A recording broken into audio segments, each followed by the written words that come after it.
ये 8 क्लास का पीडीएफ है, मैथ्स है ना। ये आप देखिएगा, ये 2024-25 का है। ठीक है, ये पहला क्वेश्चन जो लिखा हुआ है मेरा, 5 का गुणात्मक प्रतिलोम होगा। 5 का गुणात्मक प्रतिलोम।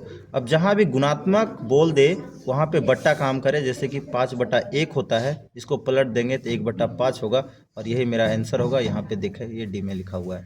ठीक है, आगे बढ़ते हैं दूसरा क्वेश्चन की ओर। गुणनफल 1 प्राप्त करने के लिए 7/23 को किससे गुना करना होगा। देखिए, गुणनफल 1 प्राप्त करना है हमको, लाना है हमें 1 लाना है, तो हमको बोला कि किससे करना है, तो इससे हम ऑप्शन से ज़्यादा बेटर होगा, ऑप्शन से करें। ठीक ना, तो दूसरा का जो ऑप्शन है मेरा ये है। अब इसको हम 1 लाना है, तो 7/23 दे के रखा है। अब गुना करना है, कोई भी संख्या यहाँ लेना है, और लाना है हमको 1 लाना है। तो जो ऑप्शन में रखा है 23/7, अगर हम इसे लेते हैं, ये ऑप्शन से ले रहा हूँ मैं, तो 7 और 7 कट गया, 23 और 23 कट गया, तो 1 = 1 आ जाएगा। इसीलिए ये वाला ऑप्शन मेरा सही होगा। आगे बढ़ते हैं तीसरा क्वेश्चन की ओर। निम्नलिखित में से कौन वर्ग संख्या नहीं है। अब हमको इसमें ऑप्शन से जाना होगा, कौन वर्ग नहीं है। ठीक ना, चलते हैं, ये तीसरा क्वेश्चन है। अब हम इसको हटाते हैं। तो वर्ग नहीं है, तो ये 12 का वर्ग नहीं है। आप 121 को आपको पता होगा कि आप 11 होता है। ठीक है, ये सब आप निकाल लीजिएगा, निकल जाएगा, लेकिन ये कभी भी 12 नहीं होगा। ठीक है, आगे बढ़ते हैं चौथा की ओर। तो ये 441 एवं 484 के बीच कितने पूर्ण वर्ग संख्या है। तो हम जानते हैं कि 21 का जो स्क्वायर होता है वो होता है 441, और अगर 22 का स्क्वायर करें तब होता है 484। ठीक ना, तो इसके बीच कितने पूर्ण वर्ग होगा, तो एक भी नहीं होगा। 21 और 22 के बीच में क्या होगा, कुछ भी नहीं होगा, इसीलिए इसका आंसर होगा 0। ठीक है, आगे बढ़ते हैं पांचवा क्वेश्चन की ओर। एक वर्गाकार फर्श जिसकी एक किनारा 5 मीटर है, तो उसके फर्श का क्षेत्रफल होगा। अगर ये 5 मीटर बोला है तो इसका क्षेत्रफल होगा। तो हम क्या करेंगे, वर्ग का क्षेत्रफल, भुजा स्क्वायर होता है, एक का स्क्वायर होता है, यानी 5 का स्क्वायर करेंगे तो 5×5 = 25 में आएगा, और ये हो जाएगा 25। और से जब क्या बोले, क्षेत्रफल निकाल रहे हैं तो मीटर है तो मीटर स्क्वायर होगा, और मीटर स्क्वायर देखिए यहाँ पे दे के रखा है। देखिए ऑप्शन कितना पागल बनाता है, 25 इधर भी लिखा है, 25 मीटर भी लिखा है। आदमी इसमें भी मार सकता है, तो आप गलती ना करें। ठीक है, आगे चलते हैं 6 नंबर क्वेश्चन की ओर। -7 के ऊपर क्यू का मान होगा। अब -7 को 3 बार गुना करेंगे तो माइनस माइनस खत्म हो जाएगा, एक तो एक माइनस बच जाएगा, और गुना करेंगे तो 343 आएगा, और यही मेरा ऑप्शन सही होगा। ये एकदम आसान सा है। 7वां क्वेश्चन है, घन पूछ लिया है, घनमूल। तो 3 का जोड़ा लगाएंगे, इधर भी, इधर भी और इधर भी। अब क्या हो जाएगा मेरा, 2 × 3 × 4। ठीक है, तो इसको हम जब गुना करेंगे, 4×3 = 12, और 12×2 = 24, आपका ये वाला आंसर होगा। ठीक है, एकदम ईजीएस्ट है, कुछ भी नहीं है। अब पूछ दिया है एक पूर्णांक ए के ऊपर एम के लिए एम कहलाता है। तो एम क्या कहलाएगा, एम है घात या घातांक, कुछ भी बोलेंगे। ये मेरा क्या है, घातांक है। ठीक है, आगे बढ़ते हैं। 2/3 का गुणन व्युत्क्रम। अब ये भी एकदम आसान है। गुणन, जब भी गुणनफल गुणन बोल दे तो क्या करते हैं, हम सीधा पलटते हैं, और कुछ भी नहीं करते, सीधा पलट देते हैं। ठीक ना, तो ये हो जाएगा कितना, 3/2 हो जाएगा। ये वाला ऑप्शन सही है। ठीक है, 10वां की ओर चलते हैं। ए के ऊपर एम गुने बी के ऊपर एम के बराबर होगा। अब ये किसके बराबर होगा। ठीक ना, तो जब दोनों नहीं मिलता है तो दोनों गुना में ही रहता है। तो देखिए दोनों गुना में ही है। गुना में अगर बात करें तो ये भी गुना में आ रहा है, और ये भी गुना में आ रहा है। ठीक है, और यहाँ लिखा है 2m ऊपर और लिखा है m, तो ये वाला होगा m, क्योंकि एक ऊपर अगर मिलता है तो एक ही को लिखाता है।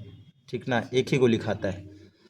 अब देखिए 11 नंबर क्वेश्चन थोड़ा सा डिफरेंट किया है, 4a, ठीक ना, अब +b, और इधर 3 है, और इधर हम लेंगे 55 बोला है। अब हम a के जगह पे क्या लेंगे जो मेरा हो जाए, और b के जगह पे क्या लेंगे जो हो जाए। तो हम यहाँ से अगर बात करें तो 3 दे दिया है, तो कितना होगा, 2 होगा इसके साथ। और अगर इसके साथ बात करें तो 4 1 5, इसमें 1 होगा, सॉरी इसमें 1 होगा। अभी हम ऑप्शन देखते हैं कहाँ पे है, यही ऑप्शन में क्लिक करेंगे, बी। ठीक है, 2 और 1 आया, देखिए आप यहाँ पे है। ठीक है, थैंक यू। ये हो गया 11वां नंबर क्वेश्चन। अब हम लोग चलते हैं 12 की ओर। 12 नंबर क्वेश्चन है, 6 से विभाजित करना है। कुछ नहीं करो आज, एकदम बच्चा वाला हालत करो। ठीक ना, आप ये देना चालू कीजिए, भागा, विभाजित करना है। 6×3 = 18, बच जाएगा मेरा 5, फिर 54 आ जाएगा, 9 चौक 36, 9 पचे 45, 9 छक 54, ठीक है। 54 कट गया, अब मेरा ये कट गया, अब एक्स उतरा, तो एक्स में क्या लेंगे जो कट जाए, तो 6 लेंगे। अगर हम 3 लेते हैं फिर भी नहीं कटेगा, 9 लेंगे फिर भी नहीं कटेगा, 5 लेंगे फिर भी नहीं कटेगा, इसीलिए मेरा 6 आंसर सही होगा, ठीक है। आगे चलते हैं, और आसान क्वेश्चन है, एक्स स्क्वायर 4/7 एक्स स्क्वायर का संख्यात्मक गुणांक है, यानी एक्स स्क्वायर के पास मेरा है क्या, ठीक है, यही पूछा है, तो क्या है 4/7 है, इसका एकदम देख के ही ऑप्शन कीजिए। ये तो फार्मूला ही है भाई, a+b, अब इसमें से क्या होगा, तो क्या होगा, दोनों का स्क्वायर हो सकता है, तो स्क्वायर होगा, देखिए एक बार प्लस एक बार माइनस रहता है तब होता है, ये कभी नहीं हो सकता, ये भी नहीं होगा, ये वाला सही है। 15 चलते हैं, अब ये थोड़ा सा बनाने वाला क्वेश्चन है ना, इसे इसको हम बनाते हैं यहीं पे, ये 2 बार लिखेंगे इसको, ठीक ना। अब यहाँ से इसको गुना करेंगे तो ए स्क्वायर होगा, फिर इसको गुना करेंगे तो मेरा 2a होगा, फिर इसको गुना करेंगे तो 2a होगा, और प्लस क्या कितना होगा, 2 दूनी 4 होगा, तो a square plus 4a plus 4 आएगा, ठीक है। तो ये वाला डी वाला मेरा ऑप्शन आ रहा है ना, सिंपली गुना कर लीजिए, एकदम सही है।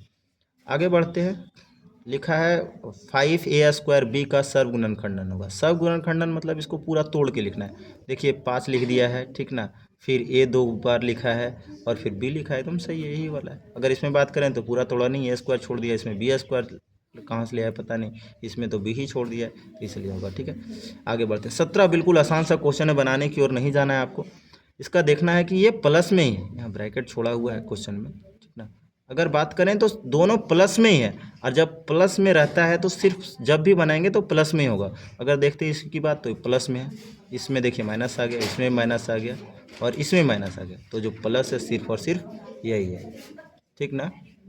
तो आप देख रहे होंगे कि 17 मेरा ये हो गया, ठीक है। अगला चलते हैं, एक रेखिक समीकरण के कितने हल हो सकते हैं, एक रेखिक समीकरण के सिर्फ और सिर्फ एक हल होते हैं, इसको थोड़ा सा केयर कीजिएगा। अब देखिए ये लिखा है समीकरण का हल होगा, अब ये आपका बिल्कुल आसान सा क्वेश्चन है, एक्स का वैल्यू है, ठीक ना, इसको हम आपको इधर बनाते हैं, ऑप्शन के साथ बनाते हैं।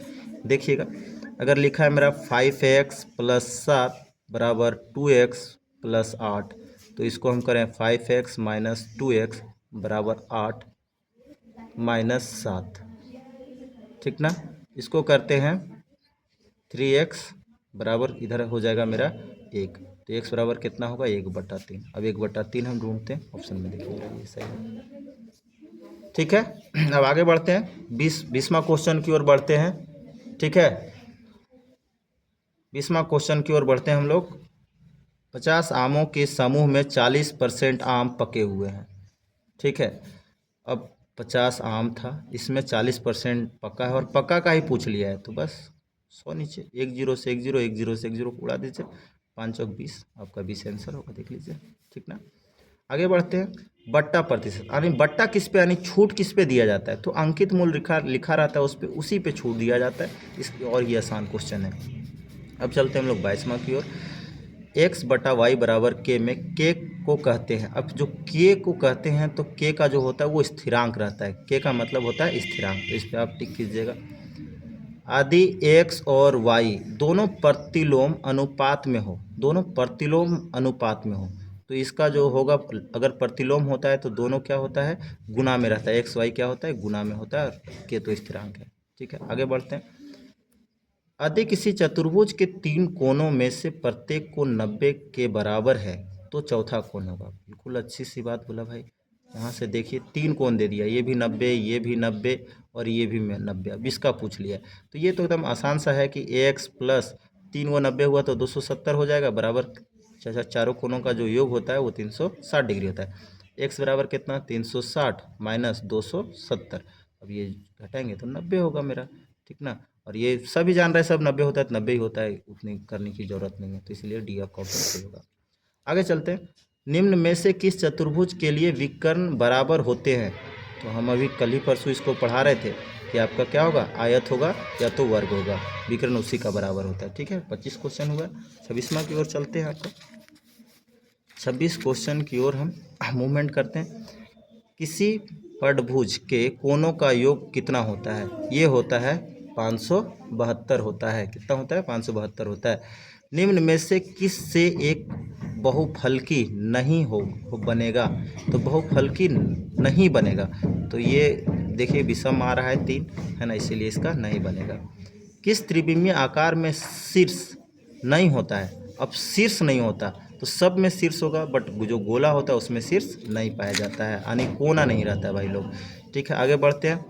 आयत का क्षेत्रफल, आयत का क्षेत्रफल जो होता है वो लंबाई गुने चौड़ाई होता है। आयत का क्षेत्रफल जो होता है लंबाई गुने चौड़ाई होता है। ठीक है, आगे बढ़ते हैं 30 नंबर क्वेश्चन की ओर।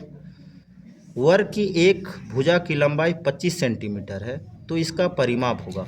अब जब हमें वर्ग 25 सेंटीमीटर हमें बोल दिया है सिर्फ एक भुजा का, तो चारों भुजा का कितना होगा? 25 25 चारों जोड़ दीजिए ना। अगर परिमाप पूछे तो सबसे आसान है, सबको जोड़ दीजिए, चारों भुजा का जोड़ दीजिए और ये मेरा 100 होगा। और यहाँ पे अगर बात करें परिमाप पूछा है तो 100, और सेंटीमीटर है तो सेंटीमीटर में ही रहेगा, यह स्क्वायर कभी नहीं होगा। लोग इसमें भी टिक करेंगे लेकिन इसमें नहीं होगा। ठीक है, आगे बढ़ते हैं 31 नंबर।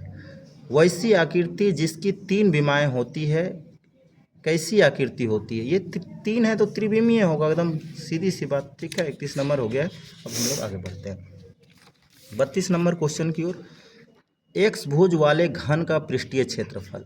अब जब घन का पृष्ठीय क्षेत्रफल बोल दिया है तो हमें यहाँ पे कन्फ्यूजन खड़ा करता है कि पार्श्व नहीं बोला ना संपूर्ण बोला, लेकिन यहाँ पे आपका 6x² लिखा है तो आप समझ जाइएगा संपूर्ण पृष्ठीय क्षेत्रफल होगा। ठीक है, अब और ही आसान क्वेश्चन है जो 33 है। आंकड़े दिया है आपके पास और परिसर पूछ लिया। परिसर होता है सबसे बड़ा में से सबसे छोटा को घटा देना, बस भाई लोग इतना ही समझिए।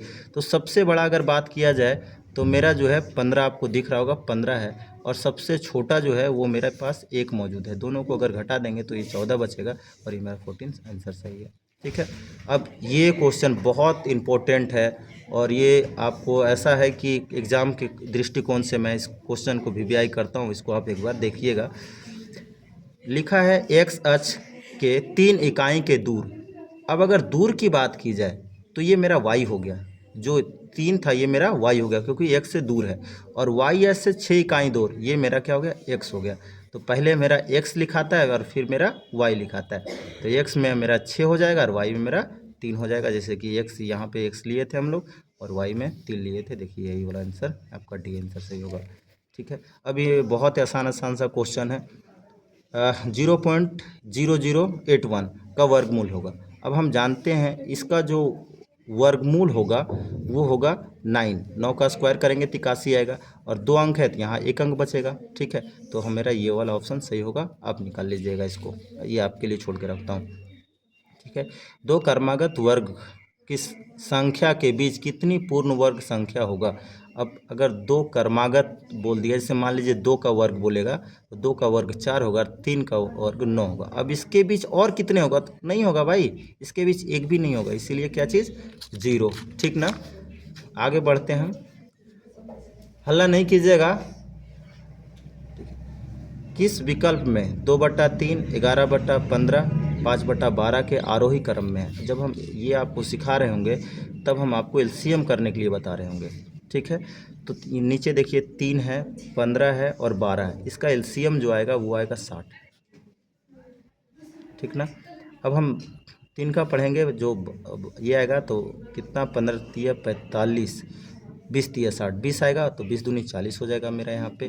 फिर 15 चौक 60, 4 तो 11 चौक 44 हो जाएगा यहाँ पे, और फिर 12 25 60 तो 5 25 25 हो जाएगा। अब सबसे बड़ा कौन है? सबसे बड़ा देखा जाए तो मेरे पास 44 है, तो 44 कितना था? 11/15, तो हो जाएगा 11/15। इसके बाद फिर ये है तो हो जाएगा 2/3, फिर ये लास्ट वाला हो जाएगा। अब ये वाला आरोही क्रम हम समझेंगे कि ये बड़ा है तो ये बड़ा से चालू होता है, और एक होता है अवरोही, जो अवरोही होता है वो होता है छोटा से चालू। तो ये तो पूछा नहीं, हमको पूछ लिया है बड़ा से अवरोही, तो इसमें बड़ा मेरा यही दिख रहा है, जो बड़ा था उसको लिखे। तो एक देखेंगे ये एक ऑप्शन कहाँ है, तो इसमें दिख रहा है, नहीं दिख रहा है, इसमें दिख रहा है, नहीं दिख रहा है, इसमें 11/15, फिर 2/3, 11/15, 2/3, ये सी वाला सही है फिर। ठीक है, आगे बढ़ते हैं हम लोग। ये और आसान सा क्वेश्चन है, ये एकदम इजी है ना। ये बच्चा वाला क्वेश्चन डाल के प्लस माइनस क्या होता है? माइनस होता है, और 8/9 लिखेंगे। जब इसको हम ये करेंगे तो 9 आ जाएगा, 5 - 8। अब घटाएंगे तो उल्टा घट रहा है तो -3/9, और ये जहाँ भी आंसर होगा सही होगा -3/9। चलिए इसको कटिंग कर दिया, 1/3। ठीक है, तो -1/3 आपका आंसर होगा। ठीक है, ये थोड़ा सा टफ है, इसको भी हम वीवीआई करते हैं, आप इसको भी एक बार देखिएगा। ऐसा ही क्वेश्चन रहेगा, यही नहीं रहेगा लेकिन मिलेगा। अब लिखा है ए के ऊपर बी गुने बी के ऊपर ए।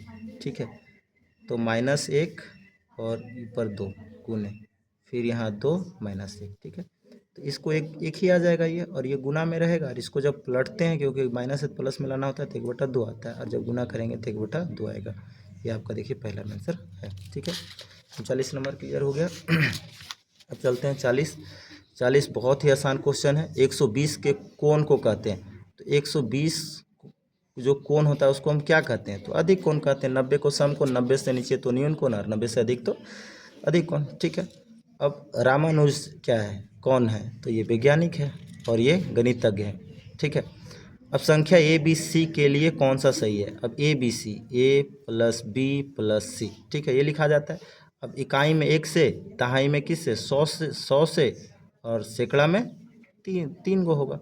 ठीक ना। अब ये वाला देखते हैं कहाँ पे है, ऐसा होगा वो सही है, तो देखिए ये वाला सही मिल रहा है, तो भी सही होगा। ठीक है, निम्नलिखित में से कौन द्विपदी व्यंजक है? 2 पदी, यानी ये 2 पद होगा। देखिए पहला ही 2 पद मिल रहा है, सब एक पद है, ये 2 पद क्लियर है। घन का कुल पृष्ठीय क्षेत्रफल, अभी पढ़ाएं घन का कुल पृष्ठीय क्षेत्रफल, वहाँ नहीं दिया, यहाँ हमको दे के रखा, सेल स्क्वायर।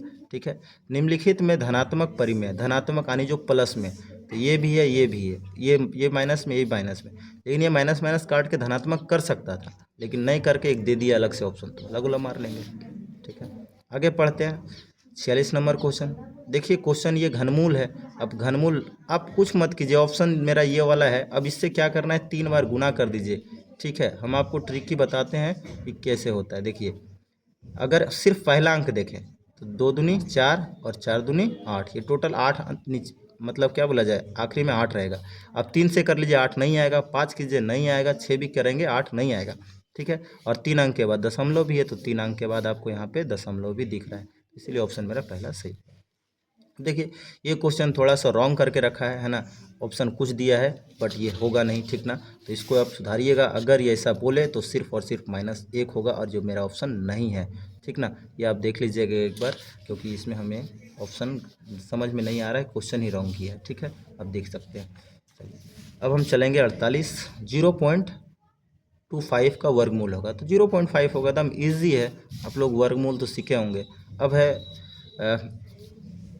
x + 3, ऊपर की घटना बोल रहा है x, तो यहाँ कितना रहता है, 1 रहता है, तो बराबर 1, तो x बराबर कितना हो जाएगा, 1 तो रहेगा, इधर उधर जाएगा तो -3 हो जाएगा, तो x बराबर कितना होगा, -2 होगा। ये आंसर होगा, -2 का एंटीटी। ठीक है, अब लास्ट क्वेश्चन की ओर हम लोग चलते हैं। निम्न में कौन 3D आकृति का उदाहरण है? 3D 2D हम पढ़ाए होंगे, और इससे क्वेश्चन भाई लोग एकदम रहता है, आप तैयार चलिएगा। तो 3D जो है गोला है, आयत जो है, और वर्ग और त्रिभुज, अगर एक ही पेंसिल पे घूमते रह जाए, मतलब अगर बात करें कोई भी चीज़ बनाने में हमको वो रिपीट ना करे, तो वो 2D होता है, जो रिपीट कर जाए उसे हम 3D कहते हैं। जैसे अगर गोला बनाते हैं तो गोला क्या बनता है, ऐसे बनता है, लेकिन यहाँ 2 गो ये लकीर रहता है, इसीलिए ऐसा होता है। ठीक ना, तो गोला। Thank you for watching this video.